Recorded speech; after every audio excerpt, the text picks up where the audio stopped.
And now. That's the middle shot. He scores!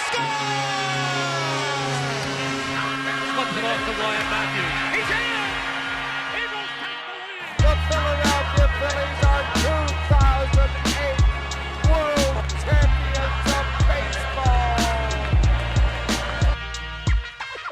Welcome to Sports Talk, the number one sports podcast in the Philadelphia area. Come on out here, Brodes. This episode of Sports Talk with Brodes is brought to you by Sports R Philly. Sports R Philly contains a wide variety of great blogs across the Philadelphia area. You can follow them on Twitter at Sports R Philly or check out their website, www.sportsrphilly.com. What is going on, everyone? We are here with another episode of Sports Talk with Brodes. Now, today, we have a great show lined up. Before we begin, as always, I'm going to tell you I have been making other videos than just the podcast on my YouTube channel. To find these YouTube videos, you need to follow me on Twitter at sportsandlbrodes, and I tweet out every time a new video is released. Until I get a little bit more established on YouTube, I won't have a proper link to send you to. So until then, you just have to follow me on Twitter and you can find out when all these videos are being dropped. With that being said, you can call into the show, which I have a couple callers today. All you need to do is use a voice recording app on your phone and send it in to me at sportsandbrodes@gmail.com. So today's show, we're starting off with something we've never started off with before. College hoops. Because there is a huge problem going on with the NCAA and Adidas and some big name schools. Because there's been fraud and corruption, and the FBI has figured it all out. Now, apparently, Auburn, Oklahoma State, Arizona, and USC, all their assistant coaches, which I find weird that all of them are the assistant coaches, are getting fired and put in jail time and caught paying players to come. Now, what I got out of it was Adidas paid these players and schools to bring them to these Adidas-based schools, and then when they go pro, they have to sign with Adidas. So pretty much they're paying them to go to an Adidas school, and then they will go to the NBA and sign with Adidas. So that is pretty much what I got out of it. And there are obviously other schools involved. There is no way that these are the only schools. I bet you all the schools that didn't get caught yet are nervous as hell because it's coming. And all schools do this. These are just the ones that got caught. Now, Louisville, apparently, may fire Rick Pitino because he's involved somehow. And this is his third strike with the NCAA in violations. So he's in trouble. And I'm curious on how that's going to work. If Louisville fires him, can a school that doesn't care, a lower-end school that can pick up a head coach like Rick Pitino, really care if he has his third strike on the NCAA violation? Or is this something where the NCAA is like, okay, this man cannot coach anymore in this league? I don't know. The story just dropped, and when it comes to anything related to the law and court system, I don't understand what's going on. Like the Zeke situation. No one knows what's going on. They just use big words when explaining it, and you nod your head as if you really understand what they're saying. But more is definitely going to break on this story, and that's without a doubt. But it's wild. If I'm a lower-end school and I know Rick Pitino is on the market, I don't know if he would want to go there, if he wants to just stop coaching at this point. He's a little bit older now. And after all this, I don't know if he's just like, okay, screw it. But I'd be interested in him if he's still able to coach, build my program up a little bit. But you're telling me Kentucky, I don't know. Are they doing the same thing? But for these schools that are named, Auburn, Oklahoma State, Arizona, USC, Arizona is always like a top 10 team. But doesn't the name Kentucky kind of draw itself in? I know you have to compete with Duke and all that, so maybe they do it as well. I mean, I don't even know why I'm questioning it, honestly. They definitely do it. They all do it. So they're all shaking in their boots right now. That's the truth. But I like this basketball topic. And I'm actually rocking the orange Flyer shirt today. Because they started off preseason. I actually have a team lift soon, so it's a nice dry fit Flyer shirt. But I want to go a little NBA. Now, D. Wade is going to the Cavaliers. That makes me so happy to see LeBron play with his best friend. Now, one of the new YouTube videos that I just made, that isn't just the Sports Talk with Brodes episodes, is I'm doing a reaction video. I'm working on how to work with it where I'm doing it live, but it's my face in the bottom left corner, minimized, like smaller than the normal podcasts that are on YouTube, and in the background is the gameplay, and I just talk about it. And one of the things I did was the 2016 Game 7 NBA Finals, and I watched my boy LeBron go off and have a monster block, huge block that secured him the championship. And I just kind of talk about the game and talk about my love for LeBron the whole time. But anyway, going back to my love for LeBron and what's going on now, I think D. Wade, okay, he's definitely on the decline of his career.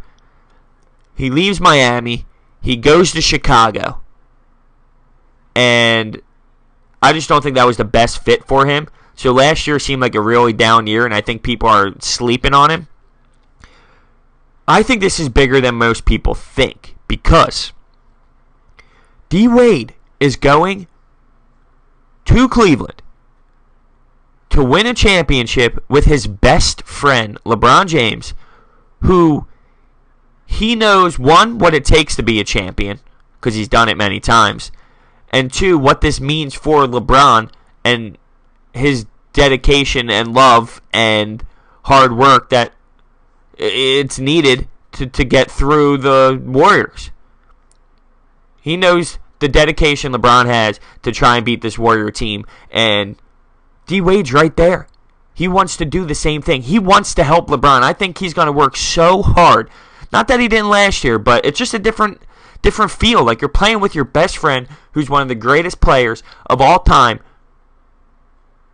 and they're going to win another championship together. That's their goal. And I just feel like it's a bigger deal than most people think. If people are thinking D. Wade's done because of last year and his career's over because of how his season went with the Bulls last year, I just think it's going to be a little bit different because the stakes are higher. He's playing with his best friend. The passion's there. I think he's going to be a good role. I mean, he's going to play. He's going to start. He's going to kick J.R. Smith to the bench. This is a different Cavaliers team. Now, obviously, the Warriors are still stacked. But now that I'm thinking about it, this might be better than what they had last year with Isaiah Thomas healthy. You got Jay Crowder, J.R. Smith, bench players, which that's their thing. They had no depth last year. So, I don't know. D. Rose running the floor, D. Wade at the 2, LeBron also running the floor, Kevin Love, Tristan Thompson, and then you got more depth on the bench. So, I don't know. Maybe it's not going to be as bad as what we thought. Now, I bookmarked a page because I was reading something on Bleacher Report, and I got to find this right now because this was so ridiculous to me. It hurt. It actually hurt. Okay, here you go. I got it. For a second, I thought I was going to lose it. I can't believe that someone actually wrote this article. Some people are just delusional. Now, the title of it is Ranking the Top 10 NBA Point Guards Entering the 2017-2018 season. Now, they have some honorable mentions from 15 to 11. Ricky Rubio, Jeff Teague, Drew Holiday, Dragic, Isaiah Thomas at 11. Now, here starts number 10. And right off the bat, I have a problem. Eric Bledsoe at number 10. The dude can't stay healthy. Now, I know I'm about to say this. Isaiah Thomas is better than Eric Bledsoe. And I know Isaiah Thomas is injured right now, but on a different level. He's not known to be injured. But Eric Bledsoe for the Suns, get real. Number 10. Okay, keep moving along. 9, Kemba Walker. You know what? Kemba Walker is not a bad point guard. He's just on a really bad team. This isn't where I get frustrated yet. 8, Kyrie Irving. So Kyrie Irving is at 8, at 25 years old. You got to remember how young he is. 7 is Dame. No offense, but Kyrie Irving is better than Damian Lillard. It's just the truth.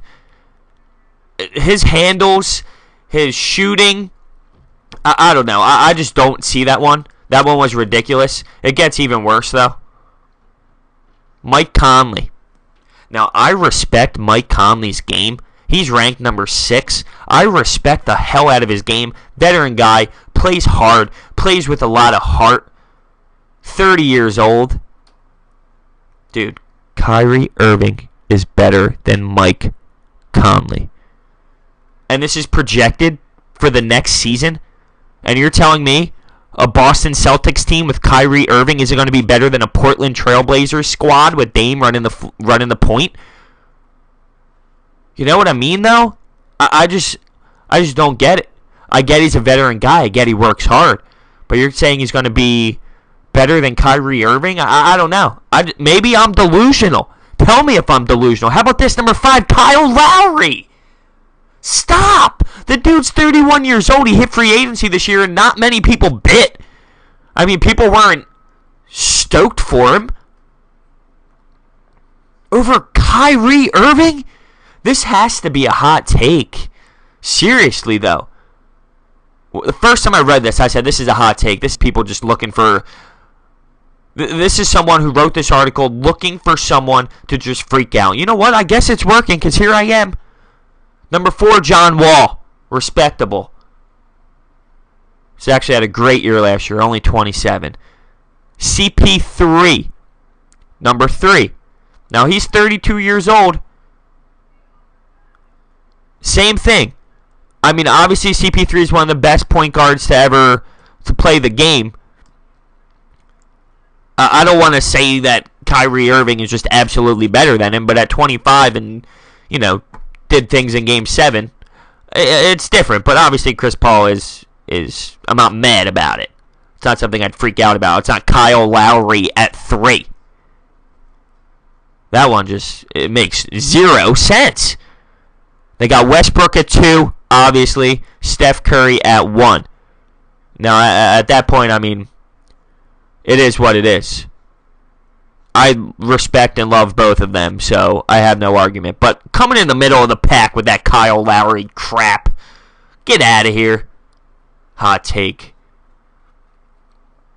Now, I have a phone call to take on for the show.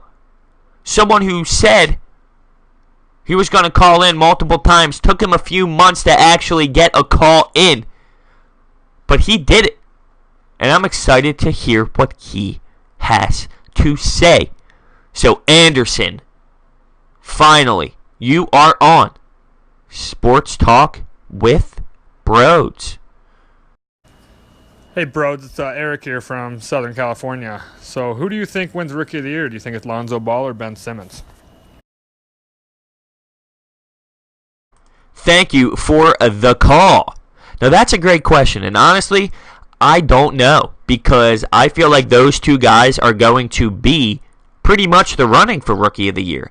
And they play very similar to an extent. They both facilitate the floor very well. I mean, that's one of the biggest things of their games. The way Lonzo sees the court, the way Ben Simmons sees the court. But I feel, and this may be biased, but the work that Ben Simmons has been putting in this whole last year to work on his shooting, apparently his shooting has reached a whole different level. And you're talking about a full year of this kid just working strictly on that. And that might come in to factor in. I'm not saying it 100% is going to be the reason, but I feel like people don't realize how long it's been of not seeing Ben Simmons, so people could just write them off like, oh, it's been a whole entire year without him. Lonzo Ball, we saw play last year, so Lonzo Ball is new in everyone's memory, and people kind of write off and forget about how great Ben Simmons really is. And he's huge. I mean, we're talking about a big-time player who's huge running the floor and facilitating. He's not the size of an actual point guard. So we'll see. I really do think that these two guys are going to be the players in the running for it. And they're both going to have a great year. And they're both going to be successful. And I personally like Lonzo Ball. Whatever his dad does, all that, I used to think it was garbage and crap. But now it's kind of funny, humors me, businessman, and it's paying off. Truly is paying off. Their family is ridiculous, but it's comical. It's comical. And I actually love the way Lonzo plays the game of basketball. He plays it in a beautiful form, and I love it. So I like both players. I think they're going to be in the running. That's my answer. There's going to be those two players are going to be the top two. Uh-oh. Did I forget about Jason Tatum? I forgot about Jason Tatum. I don't know if he's on the level of my boy Ben Simmons or not, though. So I'm not going to go there. But I do have another call. We are going back-to-back calls on this NBA day. And I'm not mad about it. This is nice.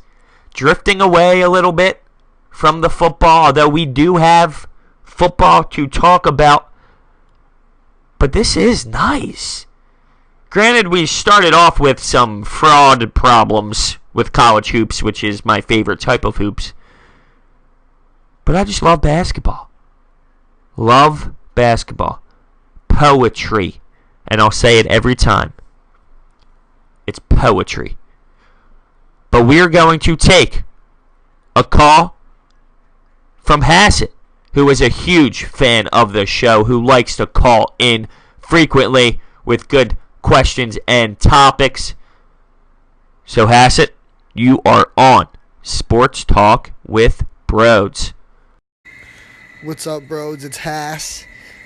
I want to talk NBA. This is going to be a crazy year as we're getting close. So much off-season drama. My big thing is I want to know, do you think Melo to the Thunder makes them a legitimate contender in the West? And the other thing I want to ask is, how about them Cowboys? All right, first off, thank you for the call. Second off, I hate you and the Cowboys. But we will get to that. First, let's talk about this Melo. I think they can contend in the West for a middle-of-the-pack playoff spot. And that's about it. I believe you know, everyone listening knows, they don't have enough firepower to take down the Warriors. They just don't. But it is cool to see, think about this. We're talking about Russell Westbrook, Paul George, and Carmelo Anthony as a big three. I'm very intrigued to see how this is going to play out. I don't think Carmelo's done. I think what they had in New York was a problem. With the triangle, with the coaching, with the GM. It's just garbage over there in New York. This is going to spark him up a little bit. Is that not going to be awesome to see? I feel like they can win games. They're going to make the playoffs. I don't know if they have what it takes, though, to actually pursue them to the next level. But why they did this, Everyone knows that Paul George wanted to go to the Lakers. He gets traded to OKC. He's got 1 year left on his deal. And OKC is pretty much saying, hey, listen, we have it here. Don't leave and go to LA when they're building the process now, when we have a big three and a huge piece here. And I think they're doing it great. I mean, they're definitely doing everything that they possibly can to try and keep Paul George in Oklahoma City Thunder, in the Oklahoma City Thunder uniform. So it'll be interesting to see. But I'm so pumped for basketball. We're getting close. Actually, on Tuesday, October 3rd, we get a little bit of the MLB playoffs, which is so awesome. So awesome. Aaron Judge, I'm just going to throw this out there, breaks the rookie home run record. He's finally getting hot again, right when the team needs it, right before playoffs. It's going to be a fun time. And I guess this will be our transition to the NFL. Because you asked me, how about them Cowboys? And yeah, okay, they beat the Cardinals. Great. I'm on the record saying the Cardinals are one of the most overrated teams in the NFL. Congratulations. I'll give you a clap. There's your clap. I hate the Cowboys. I don't think they have what they had last year. It's not the same team. Come see the Eagles.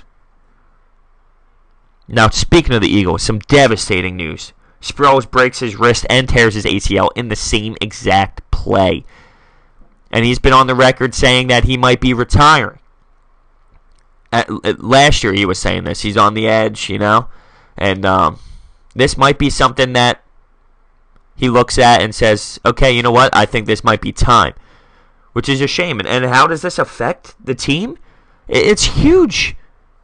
Veteran leadership. Not just about on the field. Locker room wise. Veteran leadership. He's a hell of a runner.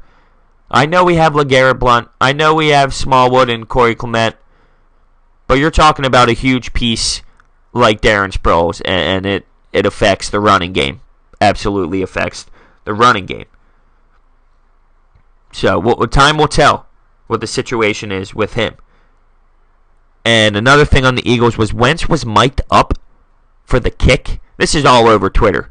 He was mic'd up on the kick for the 61-yarder. One doesn't say a curse word. How do you not just curse of joy after he hits it? You know? Come on.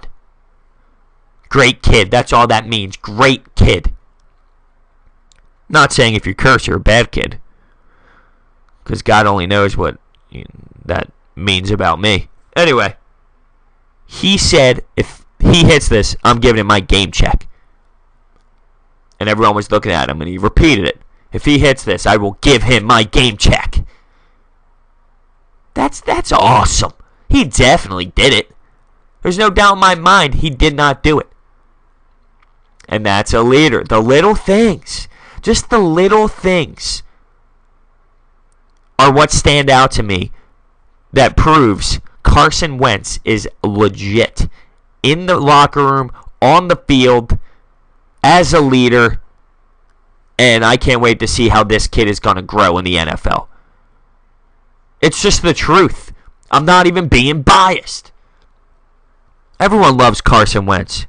Good kid, good character, great player. Now, here's another article that I read on Bleacher Report. So maybe I'm just thinking Bleacher Report loves the hot takes. But I don't really know. This one's definitely not as hot take as possible. But it just breaks down some of the NFL's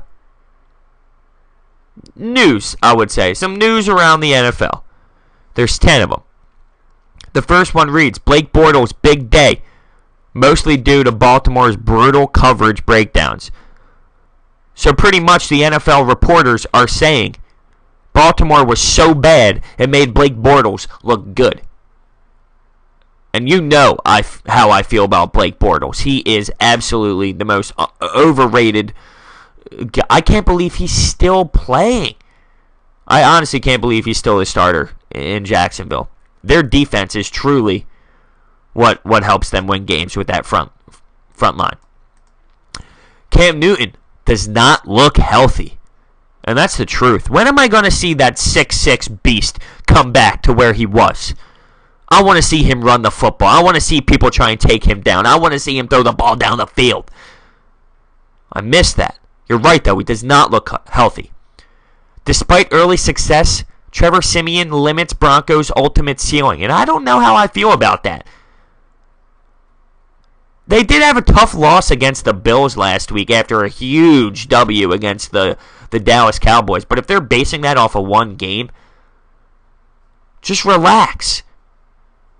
It was one game away. Every time you go through a schedule, you say, oh, this is a win, that's a win, this is a win, that's a win. And it's never right. You pick a game they're supposed to win that they lose, and then you pick a game they're supposed to lose and they win. So, I don't know what they're basing it off of. I think he's better than what I expected him to be, truthfully. Dalvin Cook becoming a workhorse in Minnesota. Don't tell me that. Imagine him in an Eagles uniform. I know we have Sidney Jones, hurt, torn Achilles, and can't play. But this beast could have been running for the Eagles. And I hate to think it. And that's why I don't want to talk about it, because it hurts. That dude is a beast. He can truly run the football. And same with this guy. Todd Gurley has been unleashed in LA under Sean McVay. That offense is looking truly amazing. I said this last episode, a complete 180 occurred in LA when it comes to this offense. Odell Beckham deserves to get paid right now, is their next headline. Well, obviously, those 2 catches he made, no other receiver in the NFL would have made those catches that occurred last week against the Eagles. That second one would have never been caught. Even the first one, how he kept his legs in bounds. He's a freak. Chicago Bears offensive line finally helping young running backs. You're right. Howard is logging in some yards and grabbing points in fantasy, may I add. I am truly shocked on what's going on in Chicago. Not as bad as what we expected, and Trubisky needs to get in there. I mentioned this already. Jaguars proving you can win without a quarterback through dominant defensive front. Their defense is seriously winning them games. Jadeveon Clowney living up to potential. And he is. Him playing with J.J. Watt. I think that is the best thing that could have ever happened to him. And that's the truth. He is working with a man who has probably the best motor, the best energy, the best work ethic in the NFL at his position.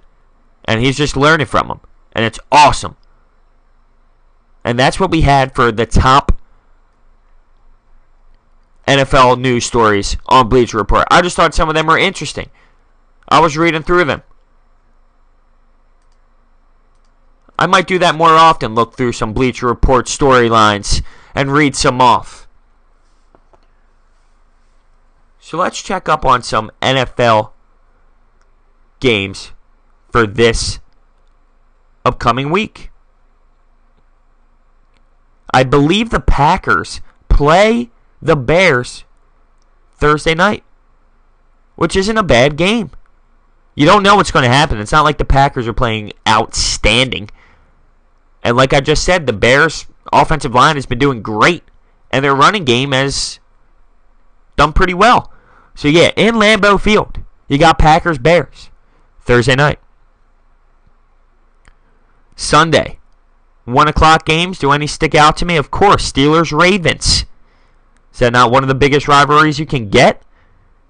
You got the Rams at the Cowboys. That's 2-1 for both squads.